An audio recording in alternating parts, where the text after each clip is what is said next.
불을 좀 켜는 게 좋을 것 같은데. 네, 됐습니다. 네, 오늘은 회개와 세례라는 제목으로 마태복음 3장 11절 앞부분 말씀을 전합니다. 세례요한이 광야에서 회개하라 천국이 가까웠다 고 외치고 요단강에서 많은 사람들에게 세례를 주죠. 그리고 많은 바리새인들과 서기관들이 와서 세례를 받습니다. 그때 세례요한이 이렇게 말합니다. 나는 너희로 회개하기 위해서 물로 세례를 베푼다 그런 이야기를 합니다. 회개하게 하기 위해서 물로 세례를 베푼다 그래요. 저는 단위에서 말씀을 전할 때마다 굉장히 두렵고 떨립니다. 좀 부족해서 좀 잘 전하지 못하고 조금 미숙한 것은 그나마 괜찮은데 잘못 전할까봐 그것이 늘 두렵습니다. 성경의 말씀을 성경에 있는 그대로 전해야 되는데 이것을 자의적으로 해석하고 그릇된 어떤 가르침을 받아 잘못 전한다면 이것은 큰 재앙이라고 할 수가 있습니다. 그래서 잘못 전하지 않도록 늘 기도합니다. 우리가 성경을 볼 때에 성경에 나오는 용어, 단어를 정확하게 이해하고 해석한다면 우리는 성경을 굉장히 잘 알 수가 있고 하나님의 뜻을 잘 알 수가 있어요. 그래서 저는 이 성경의 단어 하나하나를 좀 해석하려고 하는 그런 노력을 많이 합니다. 우리 기독교에서 중요한 단어 중에서 오늘 말씀드리는 회개, 세례 많이 사용하기도 하죠. 세례는 이제 세례요한이 처음 요단강에서 세례를 줬는데 왜 줬느냐 그러니까 회개하게 하기 위해서 줬다 그랬어요. 이 세례를 베드로전서 3장 21절에 이렇게 이야기를 합니다. 세례라는 것은 물로서 몸에 더러운 것을 씻어내는 것이 아니고 하나님을 향한 선한 마음, 양심의 강구다 이렇게 해요. 선한 양심의 강구이다. 즉 말해서 세례는 하나님을 향해 가는 선한 마음이다. 하나님을 향하는 마음이라는 거죠. 바울은 고린도전서 10장에서 이스라엘 백성들이 출애굽에서 홍해를 지나는 이 사건을 세례라고 말했습니다. 왜 홍해를 건너는 것이 세례일까? 이것을 이제 깊이 생각해 보면 이런 것 같아요. 홍해 바다를 이스라엘 백성들이 지나왔잖아요. 그런데 이스라엘 백성들은 애굽에서 나왔습니다. 애굽은 어떤 세상입니까? 마귀의 세상이죠. 그죠? 죄악된 세상입니다. 그 죄악된 세상, 마귀의 세상에서 살아가던 이스라엘 백성들이 이제 애굽을 떠나서 홍해로 다 들어가 버렸어요. 바닷속으로 들어갔다는 것은 상징적으로 무엇을 의미합니까? 죽었다는 거죠. 그러니까 마귀의 종로로 가던 이스라엘, 죄악 속에 살아가던 이스라엘은 이제 다 홍해 속에 빠져 죽었다. 그런 이야기죠.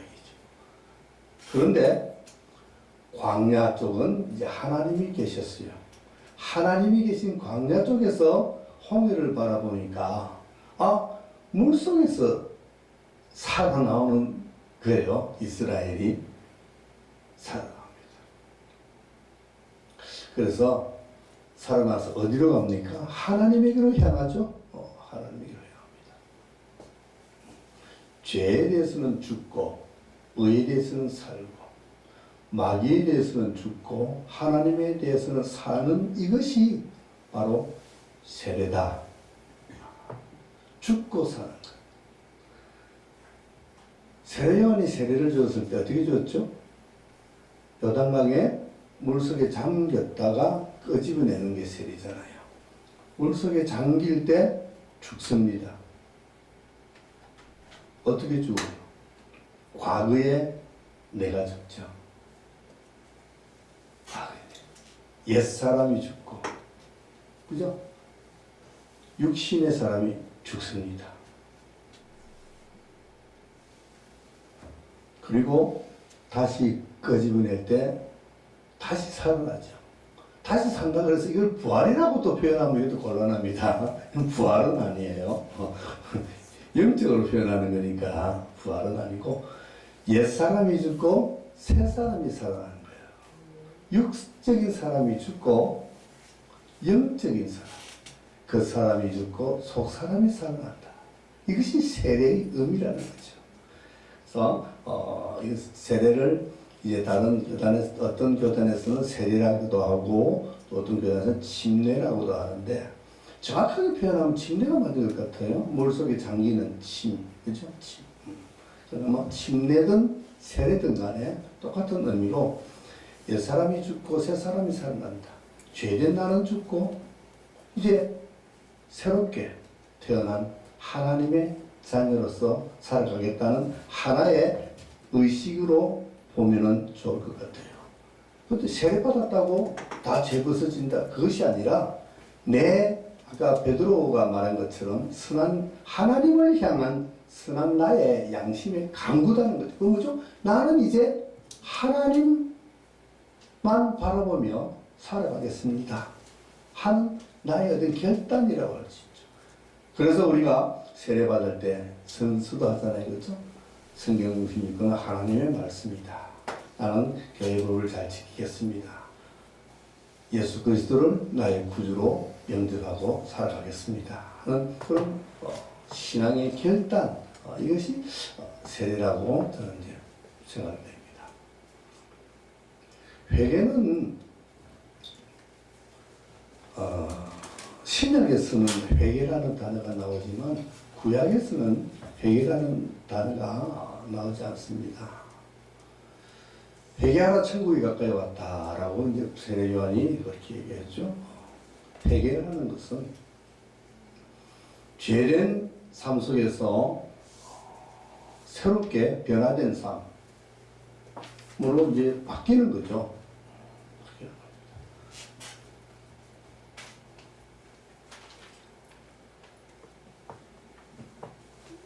히브리 말로 구약에서 회개라는 뜻의 단어는 슈브입니다. 슈브는 돌아오다, 돌이키다 이런 의미예요.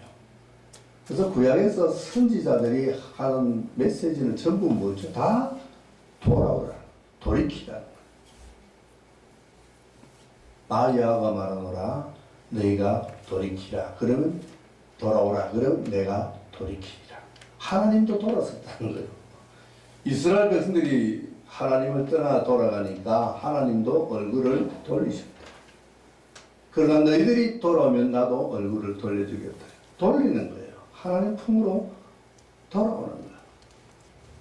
우리는 회개를 입술로만 고백하는 것을 자꾸만 회개라고 회개해야 된다. 자꾸만 회개해야 된다. 근데 사실은 회개는 자주 하는 게 아닙니다. 회개는 한 번 하는 거죠. 한 번 돌아섰으면 되지. 또 회개하면 어떻게 돼요? 돌아선 사람이 또 회개하면 돌아가죠. 그죠? 아니에요. 가던 사람이 180도로 회전해서 유턴하는 거예요. 하나님을 떠나서 세상으로 달려가던 사람이 자기의 잘못을 깨닫고 유턴해서 돌아올 때 회개인데 그 사람 또 회개하면 다시 돌아가 버리잖아요. 그래서 회개를 자꾸 하라는 건 아닙니다.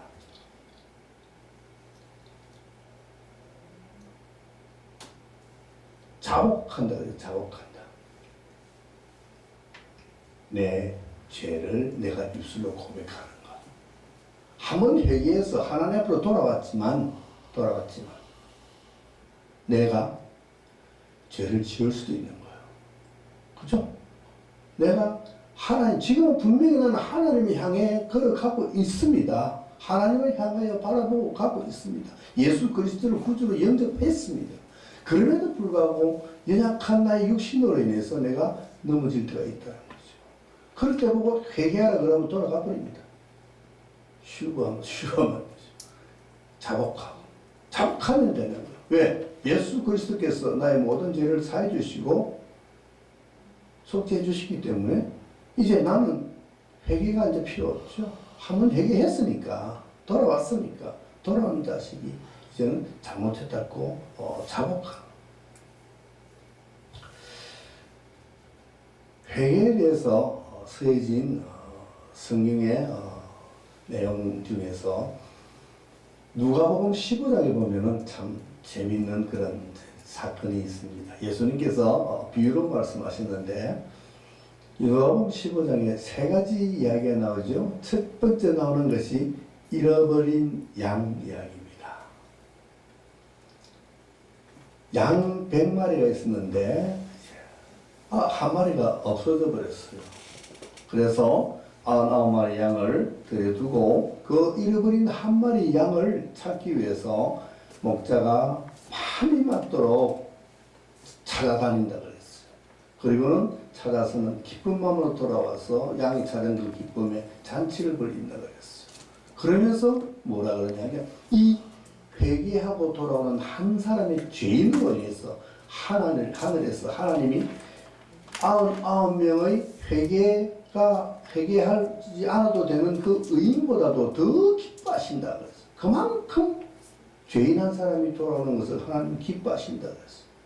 이 말씀을 왜 예수님께서 하셨는가 하면은 예수님이 죄인과 세리들과 함께 지내면서 먹고 있는 것을 보고 바리새인과 서기관들이 예수님을 안 좋게 보았고 비난했기 때문에 그들에게 하시는 말씀이에요. 한 사람 죄인이 돌아오는 것을 그렇게 기뻐한다. 그때 이 양은 자기가 돌아온 것이 아니죠.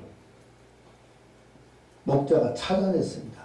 어쨌든 돌아왔으니까 이것을 회개한 죄인으로 보는 겁니다.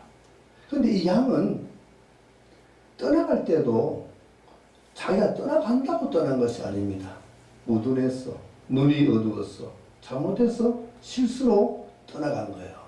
그러니까 떠나갈 때도 자기 의사와 관계없이 실수로 떠나갔고 돌아올 때도 목자가 찾아서 온 것이지 자기가 찾아온 것이 아닙니다. 그런데 이것도 회개라고 표현을 하고 있습니다. 두 번째는 잃어버린 드라크마죠. 은전 10개가, 드라크마 10개가 있었는데 이 주인인 이 여인이 한 개를 잃어버렸어요. 그래서 그 한 개를 찾으려고 등잔 불을 밝히고 밤새도록 찾아가 기어이 찾아냈다 그랬어요. 그리고 그 찾아낸 것의 기쁨이 얼마나 기쁜지 몰랐다 그랬어요. 자, 이 은전이 지가 어디 들어가서 숨었어요? 아니잖아요. 누구 잘못일까요? 아마 소홀히 취급하고 부주의한 주인이 잘못이겠죠. 은전은 잘못이 없어요. 그죠? 잃어버린 거예요. 그런데 이 주인이 열심히 찾아냈습니다. 은전이 돌아오고 싶어서 돌아온 것도 아니죠. 그런데도 이것도 회개라고 해요. 돌아왔어요. 자, 근데 세 번째는 또 경우가 다릅니다. 돌아온 탕자 이야기죠. 이 탕자는 제발로 떠났습니다. 죄인 줄 알면서 아버지가 살아있는데도 불구하고 아버지의 상속을 가지고 외국에 가서 그런 망탕하게 살다가 쫄딱 망하고 죽을 지경이 되었어요. 그리고는 이제 먹고 죽을 지경이 되니까 아버지 집을 생각하게 되고, 아버지 집 들어가면 내가 이 고생하러 살 수 있겠나 하고 비로소 그때 자기 잘못을 뉘우치고 자기 발로 아버지 집으로 찾아옵니다. 회개죠. 제 발로 찾아갔어요. 아버지가 대문 밖에 기다리고 있다가 그 돌아온 아들을 맞이하시죠. 맨발로 뛰어가서 맞이합니다. 그리고는 신발을 씻기고 가락지를 끼우고 좋은 옷을 입히고 송아지를 잡아서 잔치를 벌립니다. 어떤 경우든 돌아만 오면은 아버지는 반겨줍니다. 하나님은 맞았습니다. 이것이 또 회개죠. 그런데 여기서 저는 이상한 것을 발견했습니다. 양을 잃어버렸을 때는 목자가 밤새도록 찾았어요. 은전을 잃어버렸을 때 이 여인이 등잔불을 밝히고 밤새도록 집을 샅샅이 찾았어요.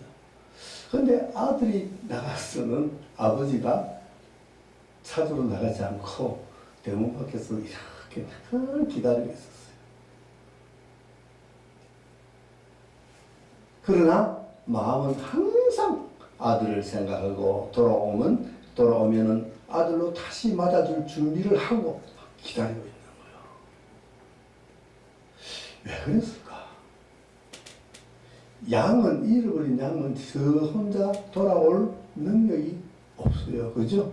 잃어버린 은전, 저 혼자 돌아올 능력이 전혀 없습니다. 그런데 아들은 돌아올 수 있기 때문에 기다리고 있는 아버지의 모습을 봤어요. 저는 여기서 참 깊은 생각을 했어요. 이런 것이구나. 하나님의 사랑, 하나님의 마음, 것이구나. 아버지가 기다리면서 얼마나 가슴 아파했을까. 그 아파하는 아버지의 마음.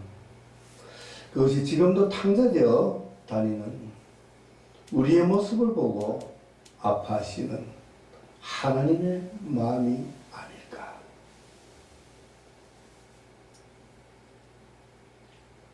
그런데 아버지는 끝까지 대문에서 기다리고 있었다는 것. 이것 우리가 좀 깊이 생각해야 될 그런 구절이라고 저는 깊이 생각합니다. 이상입니다.